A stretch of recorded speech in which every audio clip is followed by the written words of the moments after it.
We will continue in this demonstration to work with the SP Farm and its SP Services collection, but we will delve further into the object model and start accessing SP Web Application objects, SP Site objects and SP Web objects. So I've just added a block of code that determines whether the service object is actually of type SP Web Service. And if it is, then we know that it potentially has web applications, SP sites and SP Web objects contained within it.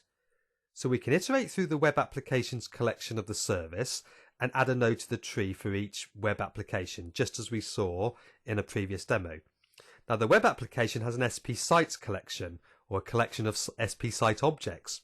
So we can iterate through each SP site and add a further node to the tree as appropriate for those. We turn catch access denied exception off so that if we come across a site that we don't have access to, we are not redirected to the SharePoint access denied page.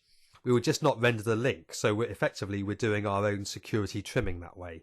Then for each SP list object in the root web of the site collection, we will iterate through the list and add a tree node for that. We will add a node for each subweb, so we have a function called add webs that does that for us.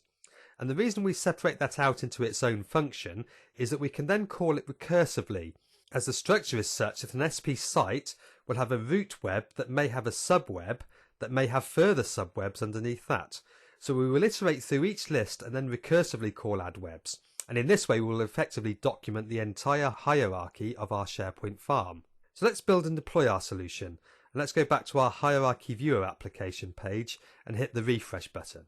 It takes just a few seconds for the page to refresh because we have just recycled the application pool by retracting and redeploying a solution. Now when the page does refresh, we can see that we have some more tree nodes that are expandable.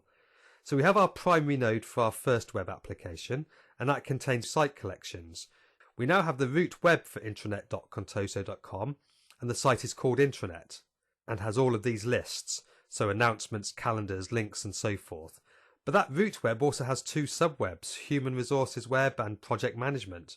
These get populated by our recursive call to our add webs function. Furthermore, project management has one more subweb called financials.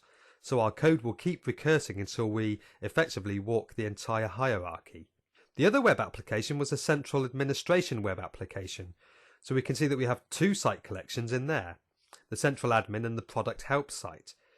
So we have iterated through all of the objects in the farm effectively, each service, and then if that service is of type SP Web Service, we have iterated through its SP Web Applications collection.